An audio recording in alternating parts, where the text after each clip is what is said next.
Dear friends, let's move ahead with chapter 3. Name of the chapter 3 is Growing Up in School. My mother started school when she was 6 and stopped the same term. She was unusual in the village as she had a father and brothers who encouraged her to go to school. She was the only girl in a class of boys. She carried her bag of books proudly into the school and claimed she was brighter than the boys. But every day she would leave behind her girl cousins playing at home and she envied them. There seemed no point in going to school to just end up cooking, cleaning, and bringing up children. So one day she sold her books for 9 annas, spent the money on boiled sweets, and never went back. Her father said nothing.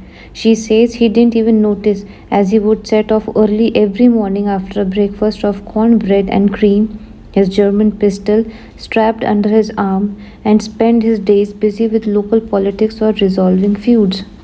Besides, he had 7 other children to think about.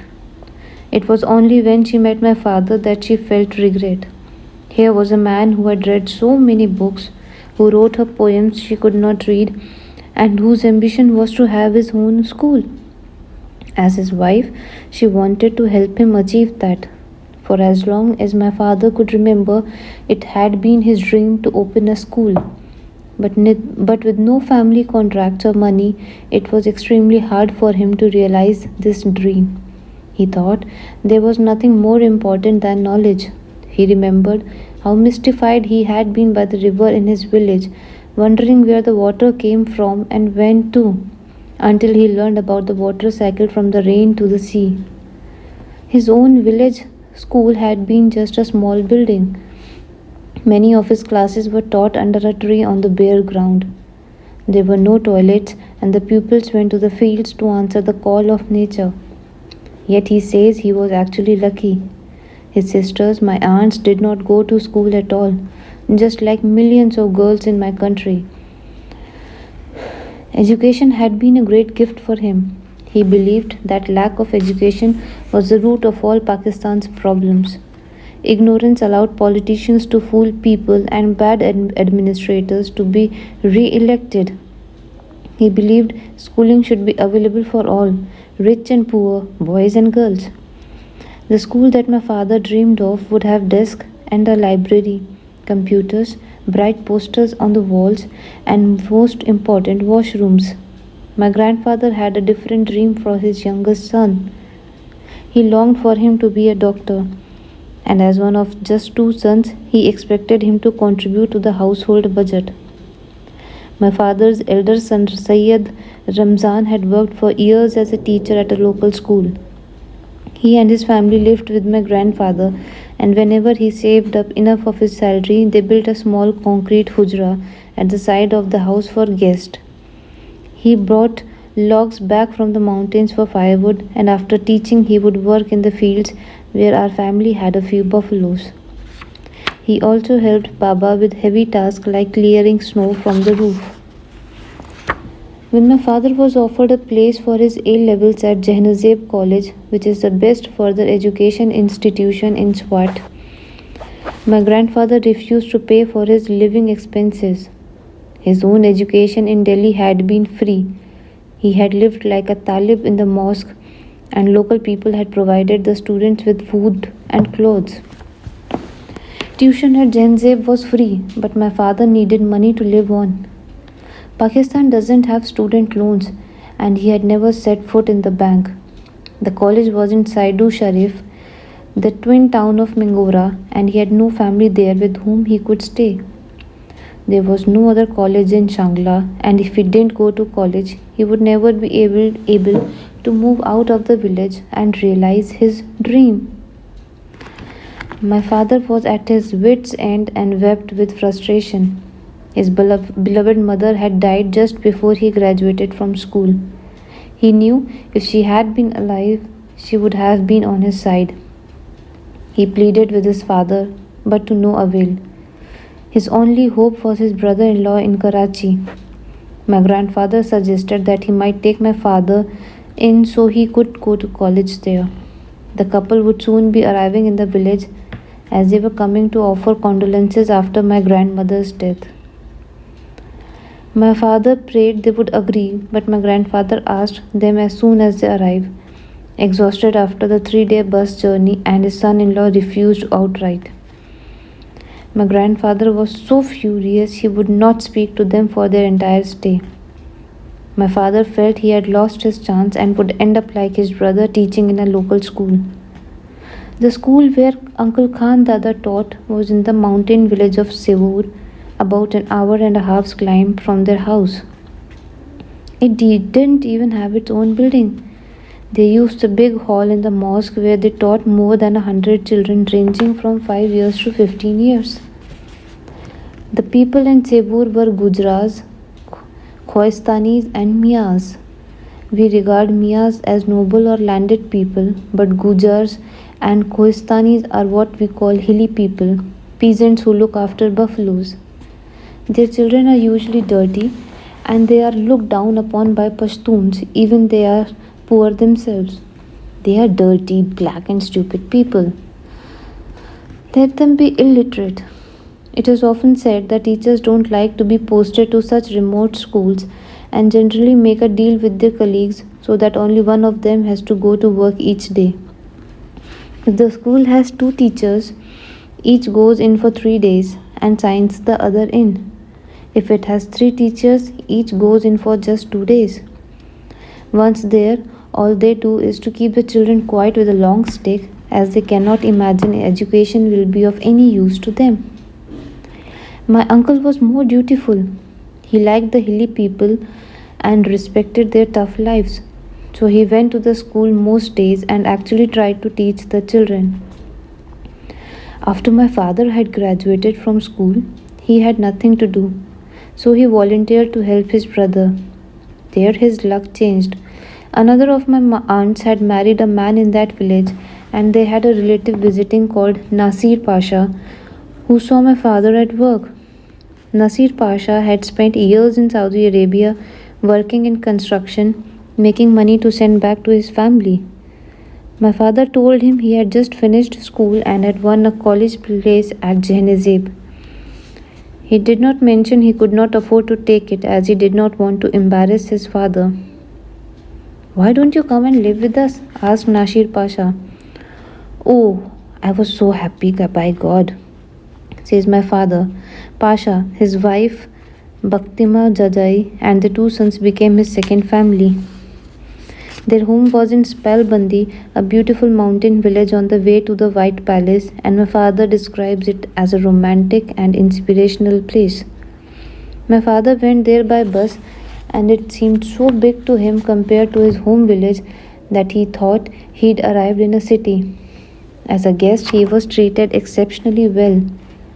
Jajai replaced his late mother as the most important woman in my father's life. When a villager complained to her that he was flirting with a girl living across the road, she defended him. "Ziauddin is as clean as an egg with no hair," she said. "Look instead to your own daughter." It was in Spalbandi that my father came across women who had great freedom and were not hidden away as in his own village. The women of Spalbandi had beautiful spot on top of the mountains where only they could congregate to chat about their everyday lives. It was unusual for women to have a special place to meet outside the home. It was also there that my father met his mentor Akbar Khan, who, although had not gone to college himself, lent my father money so he could. Like my mother, Akbar Khan may not have had much of formal education, but he had another kind of wisdom. My father often spoke of the kindness of Akbar Khan and Nasir Pasha to illustrate that if you help someone in need, you might also receive unexpected aid. My father arrived at college at an important moment in Pakistan's history.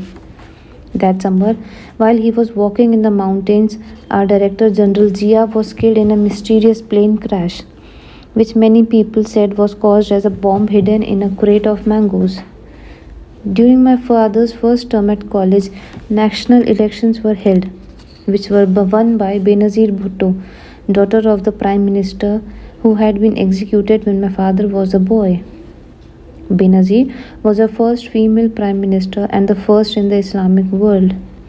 Suddenly, there was a lot of optimism about the future. Student organizations which had been banned under Zia became very active. My father quickly got involved in student politics and became known as a talented speaker and debater. He was made General Secretary of the Pakhtun Students Federation, which wanted equal rights for Pashtuns. The most important jobs in the army, bureaucracy, and government are all taken by Punjabis because they come from the biggest and more powerful province. The other main students' organization was Islami Jamaat-e-Talaba, the student wing of the religious party Jamaat-e-Islami, which was powerful in many universities in Pakistan. They provided free textbooks and grants to students but held deeply intolerant views, and their favorite pastime was to patrol universities and sabotage music concerts. The party had been close to General Zia and done badly in the elections. The president of the students' group in Jahanzeb College was Ihsan ul Haq Haqqani.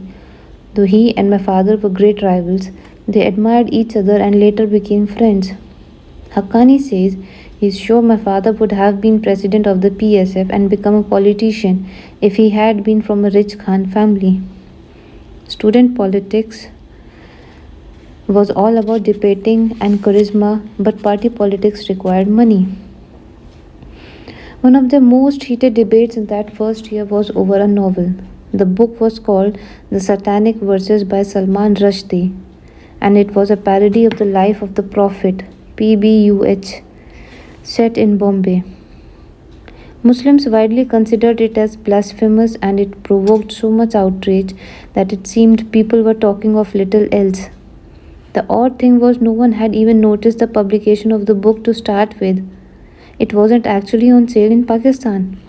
But then a series of articles appeared in Urdu newspapers by Mullah, close to our intelligence service, berating the book as an offensive to the Prophet and saying it was a duty of good Muslims to protect. Soon mullahs all over Pakistan were denouncing the book, calling for it to be banned, and angry demonstrations were held.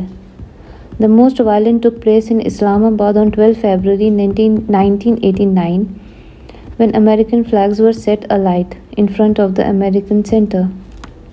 Even though Rushdie and his publishers were British, police fired in the crowd and 5 people were killed. The anger wasn't just in Pakistan. 2 days later, Ayatollah Khomeini, the supreme leader of Iran, issued a fatwa calling for Rushdie's assassination. My father's college held a heated debate in a packed room. Many students argued that the book should be banned and burned and the fatwa upheld. My father also saw the book as offensive to Islam but suggested, "First, let's read the book and then why not respond with our own book?" He ended by asking in a thundering voice my grandfather would have been proud of, "Is Islam such a weak religion that it cannot tolerate a book rewritten against it? Not my Islam." For the first few years after graduating from Jahanzeb, my father worked as an English teacher in a well-known private college. But the salary was low, just 1600 rupees a month, and my grandfather complained he was not contributing to the household. It was also not enough for him to save for the wedding he hoped for to his beloved Tur Pikai. One of my father's colleagues at school was his dear friend Muhammad Naeem Khan, who once generously smashed his clay money box full of savings to help my father financially. He and my father had studied for the bachelor's and master's degree in English together and were both passionate about education. They were also frustrated as the school was very strict and unimaginative. My father longed for the freedom that would come with running his own school. He wanted to encourage independent thought and hated the way the school he was in rewarded obedience above open-mindedness and creativity. So when Naeem lost his job after a dispute with the college administration, they decided to start their own school. Their original plan was to open a school in my father's village of Shahpur, where there was a desperate need. Like a shop in a community where there are no shops, he said. But when they went there to look for a building, there were banners everywhere advertising a school opening. Someone had beaten them to it, so decided to set up an English language school in Mingora. As the government schools were failing, private English medium schools offered better education. As my father was still teaching, Naim wandered the streets looking for somewhere to rent. One day he called my father excitedly to say he'd found the ideal place. It was the ground floor of a two-story building in a well-off area called Landikas, with a walled courtyard where students could gather. The previous tenants also run a school, the Ramada School. The owner had called it that because he had once been to Turkey and seen a Ramada hotel. But the school had gone bankrupt, which perhaps should have made them think twice. Also, the building was on the banks of a river where people threw their rubbish and it smelled foul in hot weather. My father went to see the building after work. It was a perfect night with stars and a full moon just above the trees, which he took to be a sign. I felt so happy, he recalls. My dream was coming true. Naeem and father invested their entire savings of 60,000 rupees. They borrowed 30,000 rupees more to repaint the building, rented a shack across the road to live in, and went from door to door trying to find students. Unfortunately, the demand for English tuition turned out to be low and there were unexpected rains on their income. My father's involvement in political discussions continued after college. Every day, his fellow activists came to the shack or the school for lunch. We can't afford all this entertaining, Naeem would complain. It was also becoming clear that while they were best friends, they found it hard to work as business partners. On top of that, there was a stream of guests from Shangla now that my father had a place for them to stay. We Pashtuns cannot turn away relatives or friends, however inconvenient.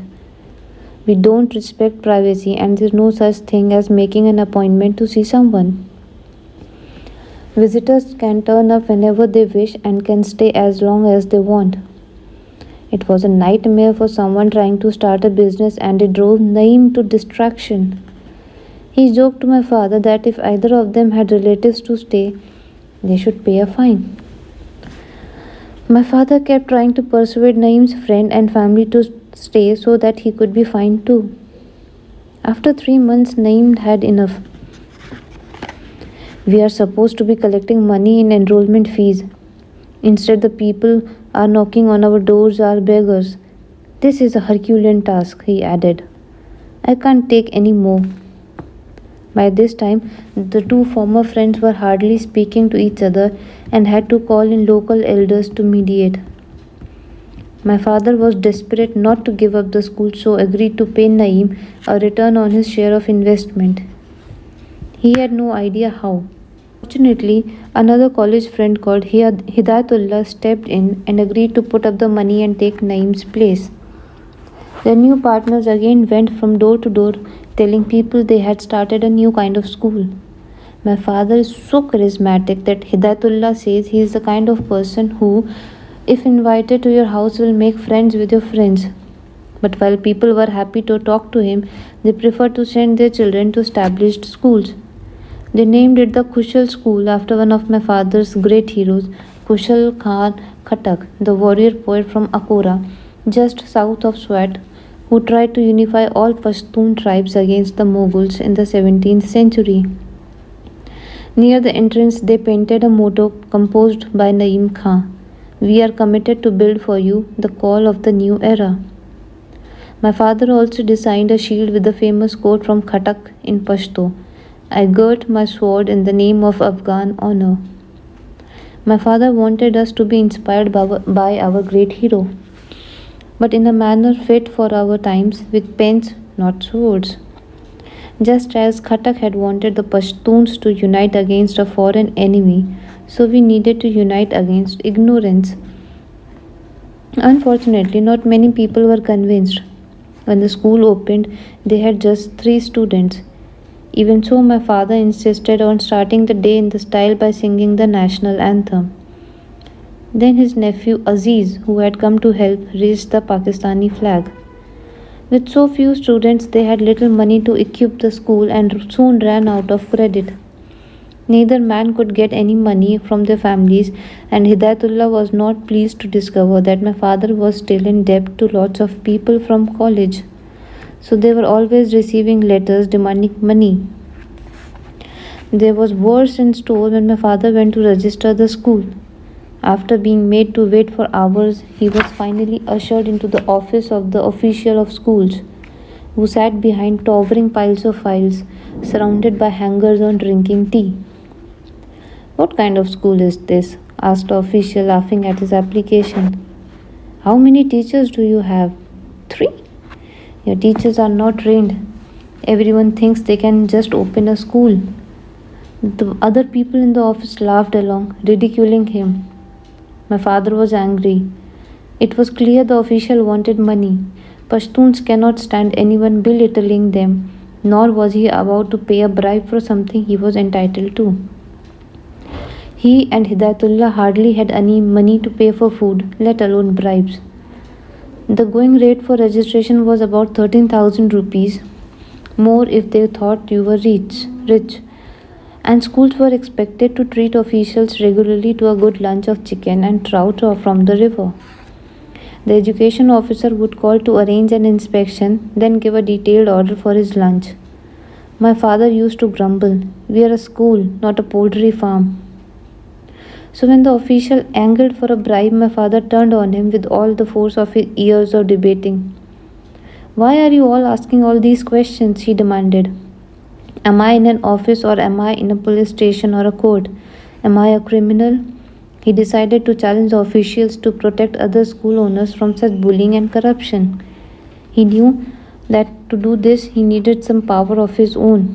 So he joined an association called Swat Association of Private Schools. It was small in those days, just 15 members, and my father quickly became vice president. The other principals took paying bribes for granted, but my father argued that if all the schools joined together, they could resist. "Running a school is not a crime," he told them. "Why should you be paying bribes? You're not running brothels, you're educating children. Government officials are not your bosses," he reminded them. "They are your servants.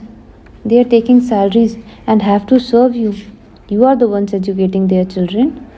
He soon became president of the organization and expanded it until it became with 400 principals. Suddenly, the school owners were in a position of power. But my father has always been a romantic rather than a businessman. And in the meantime, he and Hidayatullah were in such desperate straits that they ran out of credit with the local shopkeeper and could not even buy tea or sugar. To try and boost their income, they ran a sweet shop at school, going off in the mornings and buying snacks to sell to the children. My father even once bought maize and stayed up late at night making the bagging popcorn. "I would get very depressed and sometimes collapse seeing the problems all around us," said Hidayatullah. "But when Ziauddin is in a crisis, he becomes strong and his spirits high." My father insisted that they needed to think big. One day, Hidayatullah came back from trying to enroll pupils to find my father sitting in the office talking about advertising with the local head of Pakistan TV. As soon as the man had gone, Hidayatullah burst into laughter. "Ziauddin, we don't even have a TV," he pointed out. "If we advertise, we won't be able to watch it."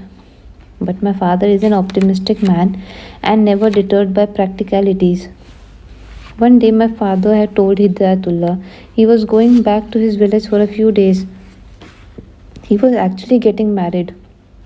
But he didn't tell any of his friends in Mingora as he could not afford to entertain them.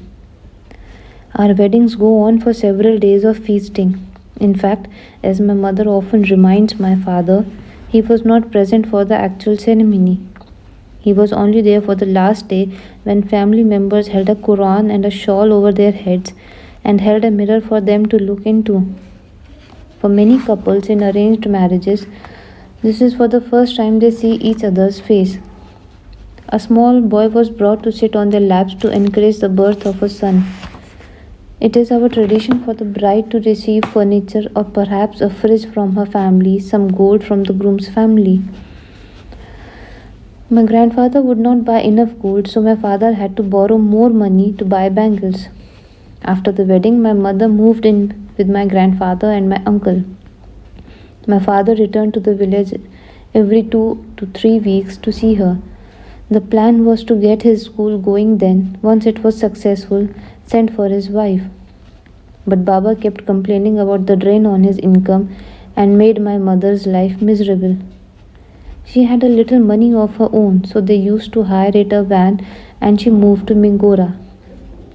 They had no idea how they would manage. We just knew my father didn't want us there, said my father. At that time, I was unhappy with my family, but later I was grateful as it made me more independent. He had, however, neglected to tell his partner Hidayatullah, who was horrified when my father returned to Mingora with a wife. We are not in a position to support a family, he told my father. Where will she live? It's okay, replied my father. She will cook and wash for us. My mother was excited to be in Mingora. To her, it was a modern town. When she and her friends had discussed their dreams as young girls by the river, most had just said they wanted to marry and have children and cook for their husbands.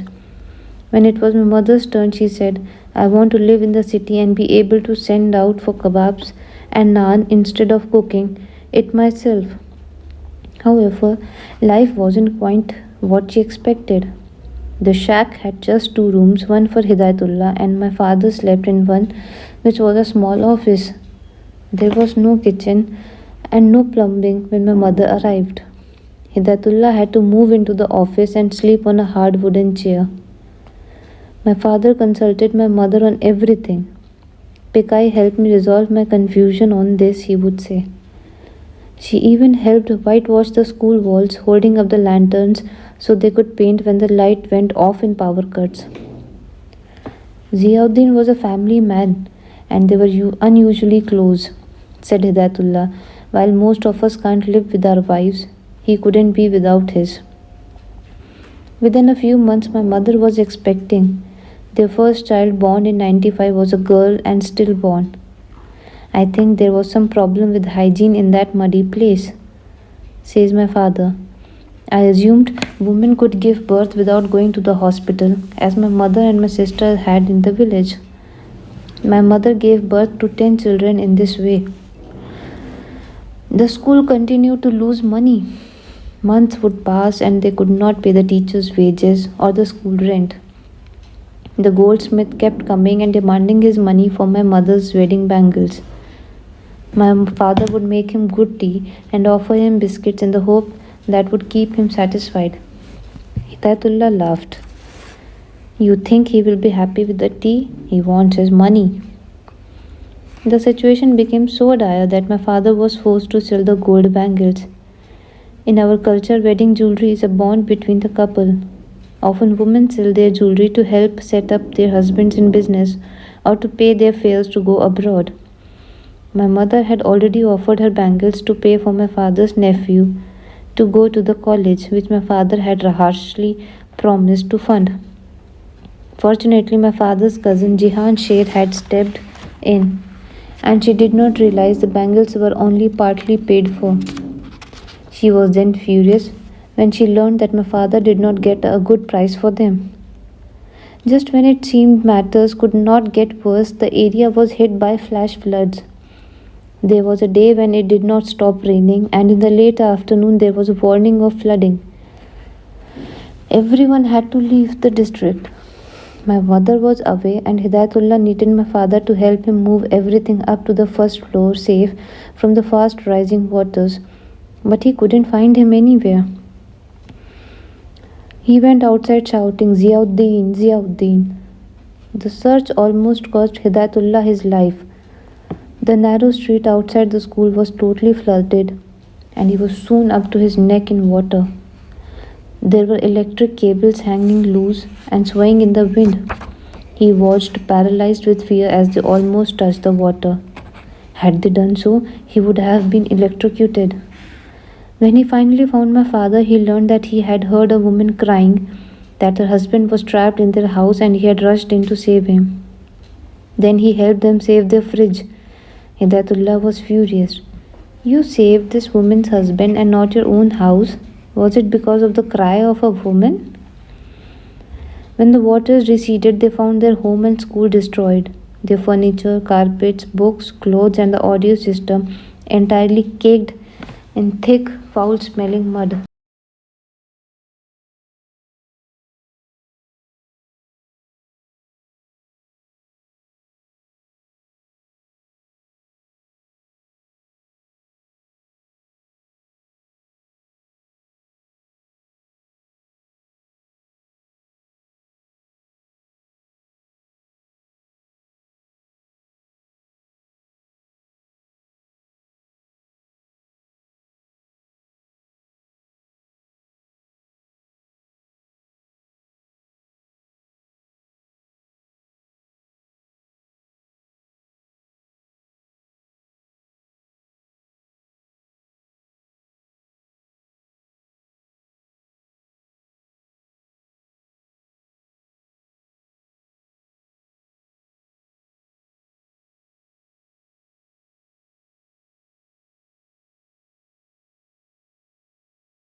My mother was worried about telling him he had a daughter, not a son, but he says he looked into my eyes and was delighted. Malala was a lucky girl, says Hidayatullah. When she was born, our luck changed, but not immediately. On Pakistan's 50th anniversary on 14 August 1907, there were parades and commemorations throughout the country. However, my father's friend Ishan ul Haq Haqqani organized a sit in protest to show that there was nothing to celebrate, as Swat had only suffered since it had merged with the Pakistan. They wore black armbands to protest, saying the celebrations were for nothing and were arrested. They had to pay a fine they could not afford.